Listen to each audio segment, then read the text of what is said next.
이런 이야기가 있는데 어떤 사냥꾼이 이렇게 새로 사냥개를 얻어서 사냥을 나간 겁니다.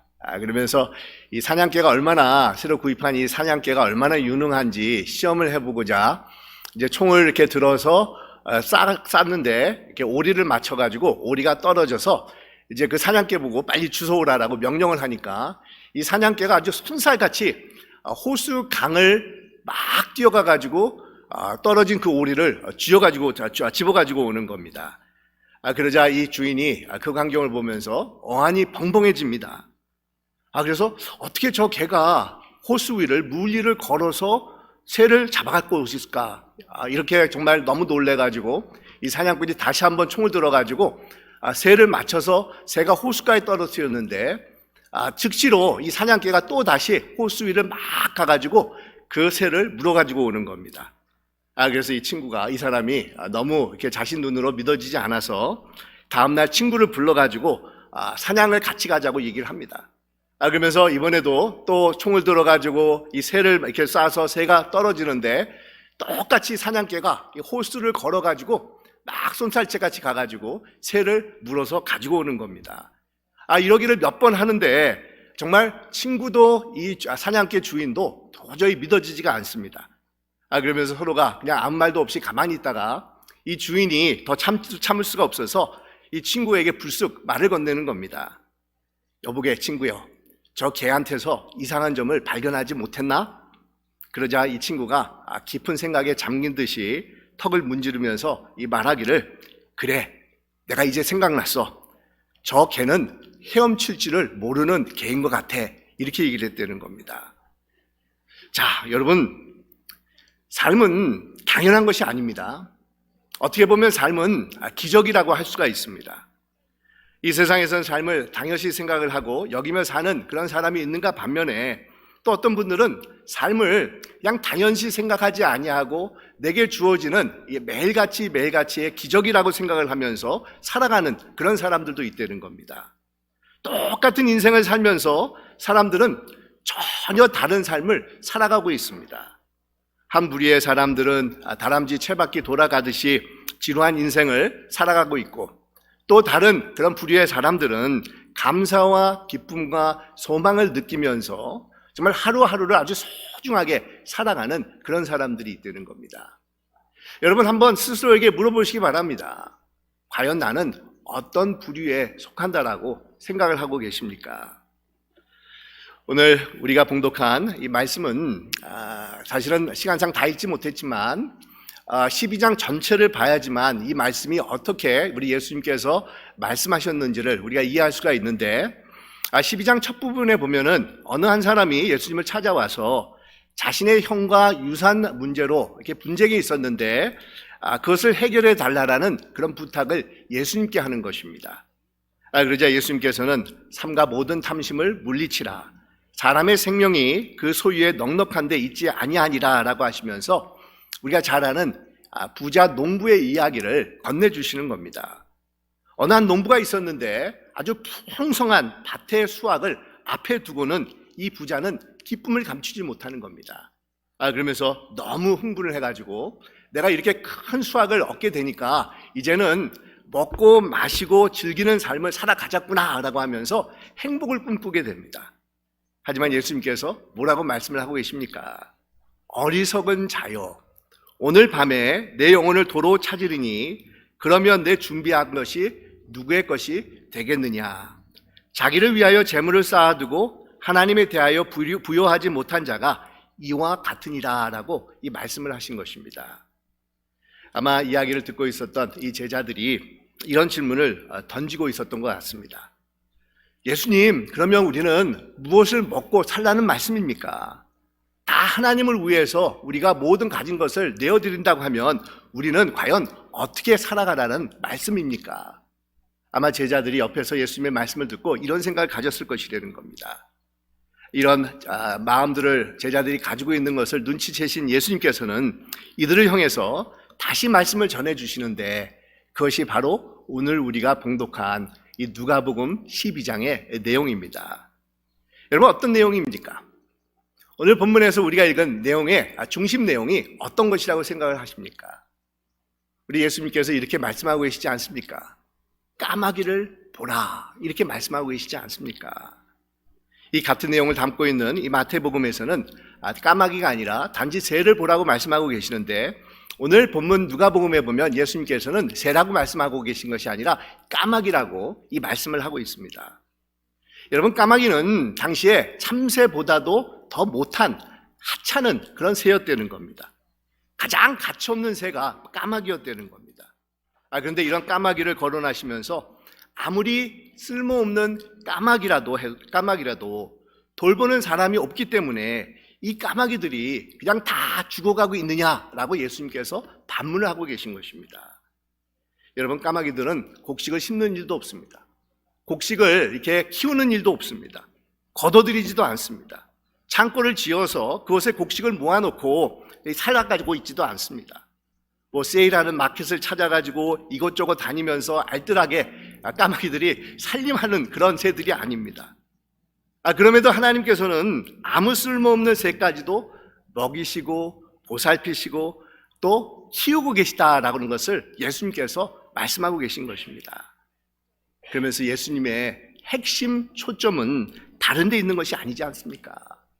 바로 우리들에게 있지 않습니까?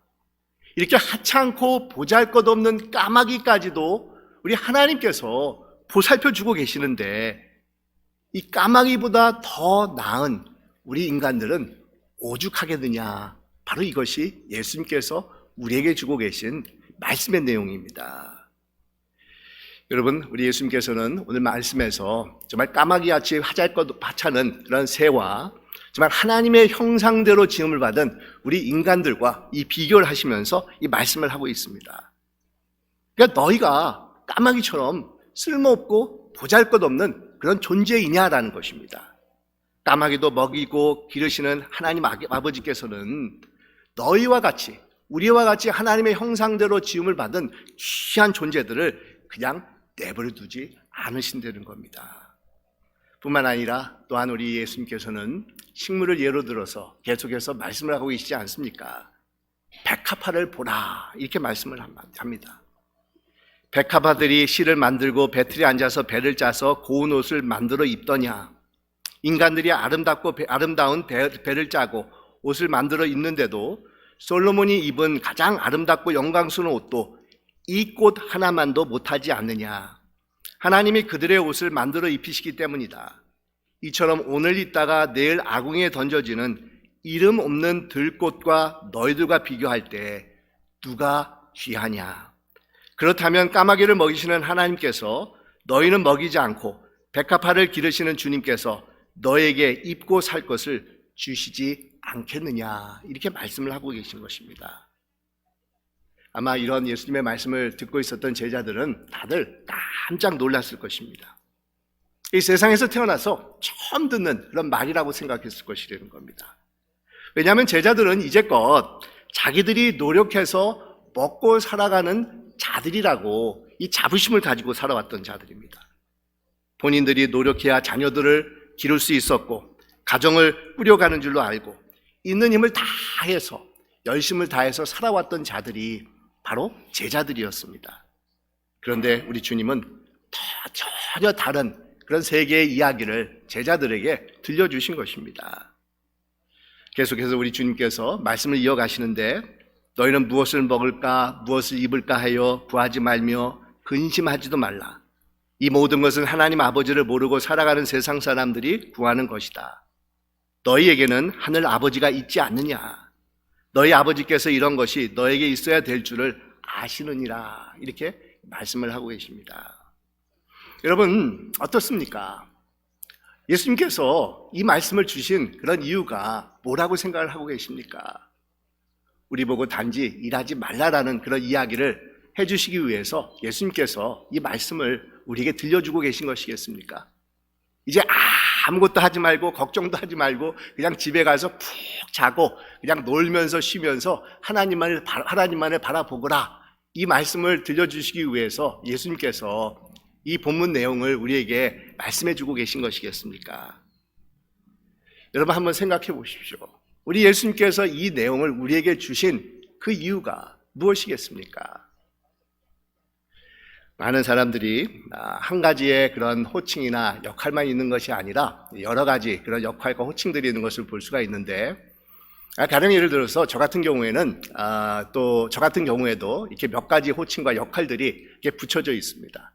아마 제일 많은 제일 많이 사용되는 그런 호칭이 있다고 하면 목사가 아닐까 이런 생각을 하게 됩니다. 그래서 많은 사람들이 저를 목사님이라고 부르기도 하고 또 목사로서 제가 활동도 합니다. 근데 그뿐만 아니라 전에 제가 신학교에서 가르칠 때는 또 선생님 또 아니면 교수라는 그런 호칭도 있었고, 또 3, 4년 전에 코비드 시작 전에 제가 한국에 방문했을 때 보니까 우리 사촌형의 자녀들이 이렇게 또 결혼을 해서 아기를 낳고 그렇다 보니까 갑자기 저한테 할아버지라고 부르는 겁니다. 그래서 제가 이 할아버지라는 그런 호칭을 이렇게 얻어가지고 와가지고 사실 얼마나 이렇게 놀랐는지 모릅니다. 근데 여러 호칭이나 또 이렇게 역할들이 제게 주어졌지만 그 중에서도 제가 가장 좋아하는, 흐뭇해하는 그런 호칭과 역할이 있다고 하면 다른 것이 아니라 바로 아빠라는 호칭입니다. 아빠라는 그런 역할이 되는 겁니다. 이제 제게 두 딸이 있는데 다들 커가지고 직장에 다니는데도 이 자녀들이 가끔 전화를 해가지고 아빠라고 이렇게 부르면 제 마음이 얼마나 정말 흥분되고 이 기쁨인지 모릅니다. 그럴 때마다 자녀들이 이제 다 커가지고 사회인이 되었는데도 아버지로서 더욱더 책임감도 느껴지게 되고 또 자녀들에게 무엇이든지 해주고 싶은 그런 마음이 제 마음속에 생기는 것을 제가 느낄 때가 참 많이 있습니다. 여러분, 이것이 아버지의 마음이고 부모의 마음이 아닌가 이렇게 생각을 하게 되는데, 얼마 전에 제 둘째가 이제 직장을 가져가지고 대학교를 졸업해서 직장을 가져가지고 이제 돈을 버는데도 전에 대학에 다닐 때 제가 준 크레딧 카드를 계속해서 사용을 하고 있는 겁니다. 그래서 제가 한번 이렇게 불러가지고 집에 왔을 때 너는 왜 돈을 버는데도 이 아빠 크레딧 카드를 그렇게 쓰고 있느냐라고 제가 이렇게 추궁을 했는데, 그러면서도 제 마음이 이렇게 굉장히 이렇게 기뻤습니다. 쓰는 것이 한편으로 제가 아까워가지고 그 돈이 그냥 사용하는 것이 아까워서 야단을 친 게 아니라 너도 이제 돈을 벌고 있기 때문에 책임감을 가지고 한번 살아가거라, 그런 뜻에서 얘기를 했지만 한편으로 아버지의 크레딧 카드를 계속해서 사용하고 있다는 것이 제게는 그렇게 나쁘지 않았다는 겁니다. 여러분, 이것이 우리의 좋으신 아버지가 되시는 하나님께서 자녀된 우리를 향해서 가지고 계시는 그런 마음이 되는 겁니다. 우리 하나님 아버지께서는 우리를 사랑하시기 때문에 우리의 필요를 누구보다도 공급해 주시기를 원하고 계시고 우리의 삶을 책임져 주기를 누구보다도 원하고 계신 분이십니다. 여러분, 예수님께서는 너희들은 이제부터 일할 필요가 없다. 까마귀와 백합화들도 어느 누구도 신경을 쓰고 있지 않는데도 불구하고 잘들 지내고 있으니까 너희들도 일하지 말고 그냥 가만히 놀고 먹어라, 이런 뜻으로 이 말씀을 하고 계신 것이 아닙니다. 우리 예수님께서는 우리 삶의 중심에 누가 있고 우리가 누구를 신뢰하고 있고 이 세상을 살아가고 있느냐, 삶의 근본적인 방향에 대해서 이 말씀을 하고 있다는 겁니다.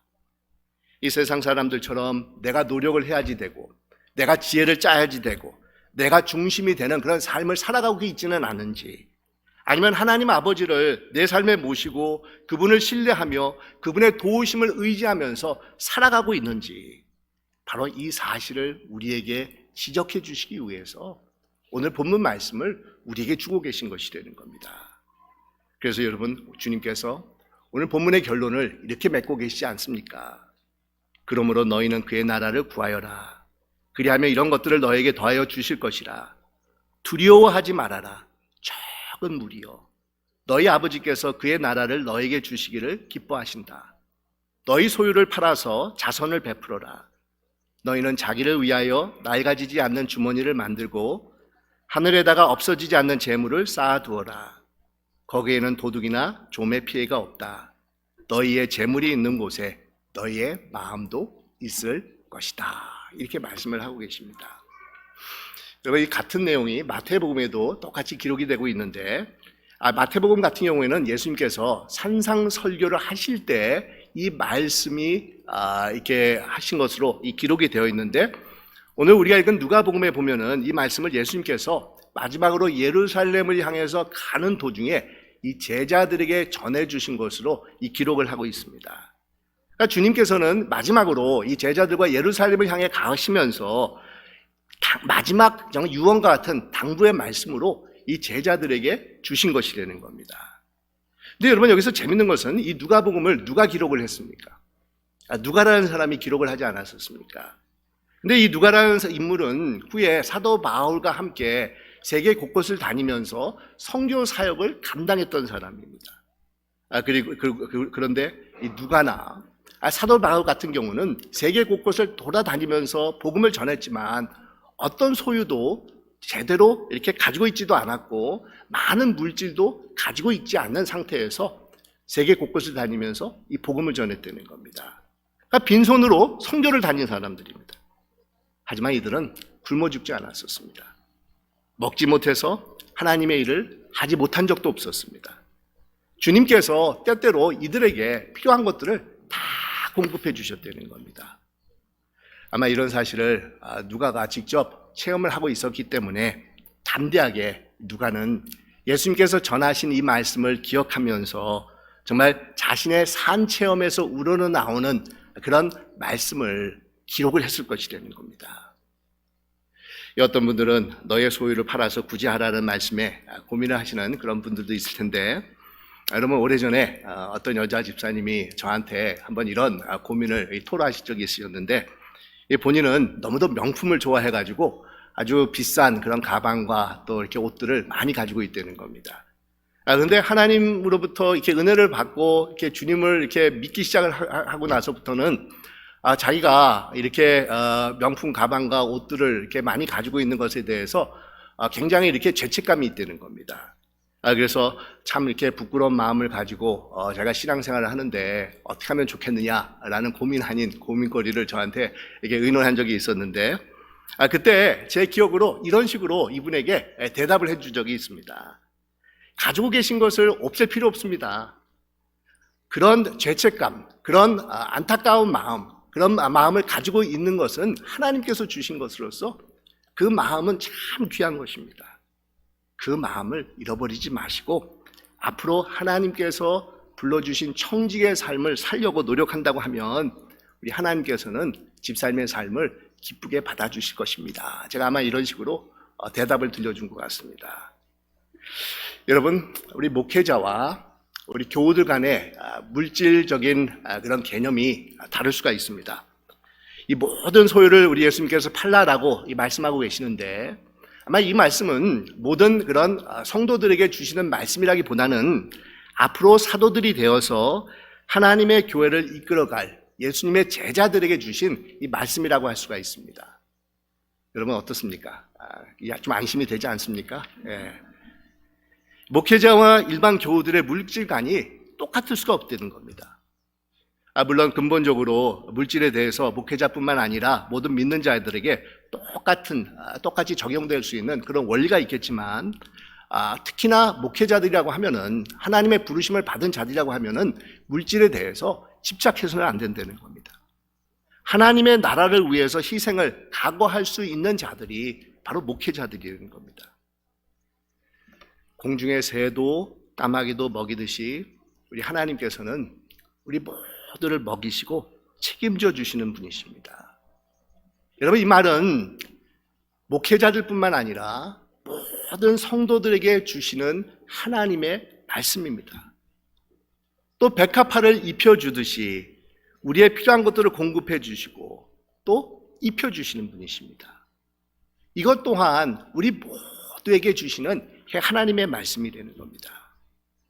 우리 하나님께서는 한 사람 한 사람을 아주 세밀하게 보살펴 주시고 또 책임져 주시는 분이시라는 겁니다. 그러기에 우리는 우리의 삶을 하나님 앞에 맡기고 근심 걱정을 놓아야 된다는 겁니다.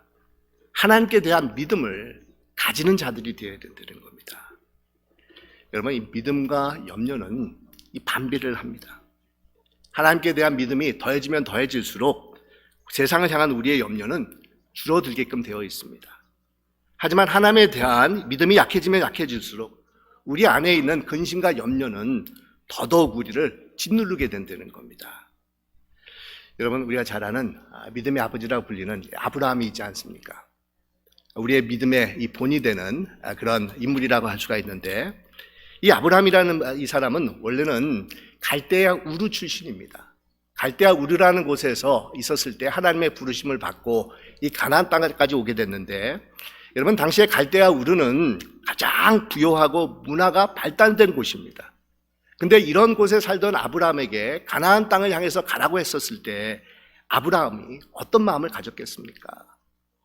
그럼에도 불구하고 아브라함은 하나님의 말씀을 의지하면서 하나님 한 분만을 신뢰하면서 갈대아 우르를 떠나서 가나안 땅을 향해서 가기 시작을 합니다. 여러분, 당시에 아브라함이 가나안 땅에 대해서 얼마나 잘 알고 있었다고 생각이 드십니까? 지정학적으로 보면 그 당시 갈대아 우르가 세계 모든 문명의 중심의 한 축이었기 때문에 아마 또 다른 한 축이었던 애굽과 이 갈대아 우르를 오고 가는 그런 무역 상인들에 의해서 이렇게 가나안 땅이 어떤 곳인지를 아마 아브라함이 어렴풋이 듣지 않았나, 이런 생각을 해볼 수가 있습니다.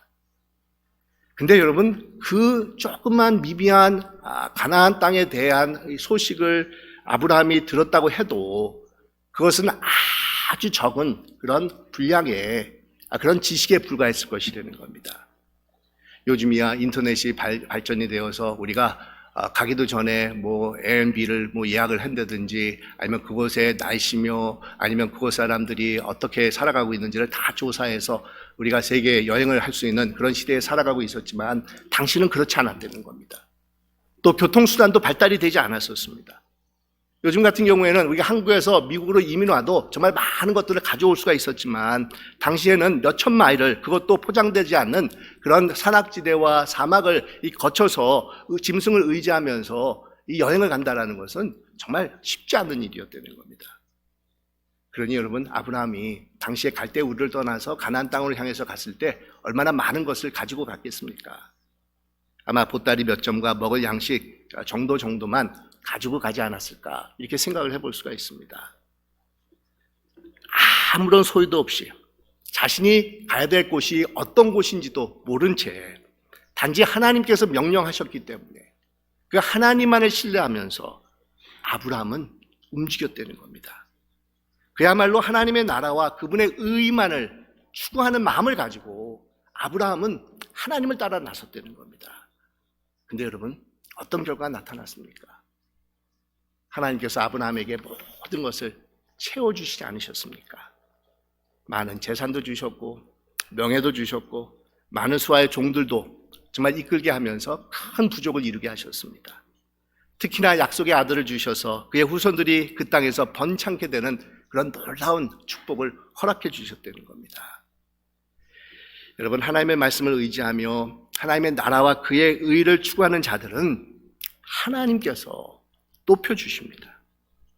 이 하나님께서 우리의 삶을 책임져 주실 뿐만 아니라 우리를 높여주신다는 겁니다. 우리 시편 75편에 보면 이런 말씀이 있습니다.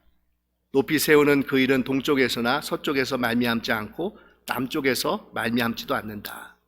오직 재판장이신 하나님만이 이 사람을 낮추시기도 하시고 저 사람을 높이시기도 하신다, 이렇게 말씀을 하고 있습니다. 그렇습니다, 여러분. 우리가 하나님만을 의지하고 신뢰하며 나갈 때 우리를 세우시고 높여주시는 분이 바로 하나님이시라는 겁니다. 그렇기 때문에 우리는 하나님을 신뢰해야 됩니다. 하나님을 기대해야 됩니다. 하나님을 늘 바라보는 그런 마음을 가지고 살아가야 된다는 겁니다.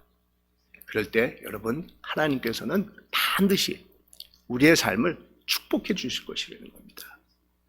그런데 여러분, 만약 그것이 우리가 바라는 것의 전부라고 하면은 우리는 세상 사람들과 별로 다를 것이 없다는 겁니다.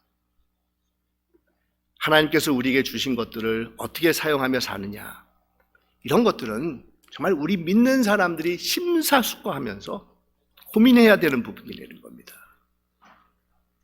오늘 말씀을 우리 예수님께서 결론적으로 이렇게 끝을 맺고 계시지 않습니까? 너희 보물 있는 곳에 너희 마음도 있으리라, 이렇게 말씀을 하고 계십니다. 자, 여러분, 자신들의 보물을 무엇이라고 생각을 하면서 살아가고 계십니까? 물질입니까? 명예입니까? 자녀들입니까? 아니면 하나님입니까? 물질이 우리의 유일한 보물이라고 하면은 우리의 마음이 그곳에 가 있게 되어 있습니다. 명예라고 하면 명예가 가 있고 자녀들이라고 하면 자녀에 가 있게끔 되어 있다는 겁니다. 그것은 믿음으로 살아가는 사람들의 모습이 아닙니다. 하나님만이 나의 보물이라고 고백을 하고 있다고 하면 우리는 하나님의 자녀라는 겁니다. 왜냐하면 우리의 마음이 하나님께 가 있기 때문이라는 겁니다. 사랑하는 여러분, 하나님을 내 삶의 보물로 삼고 그분의 나라, 그분의 의를 인생의 목표로 삼고 살아갈 때 하나님께서는 우리의 삶을 축복해 주시고 바른 길로 인도해 주실 것이라는 겁니다.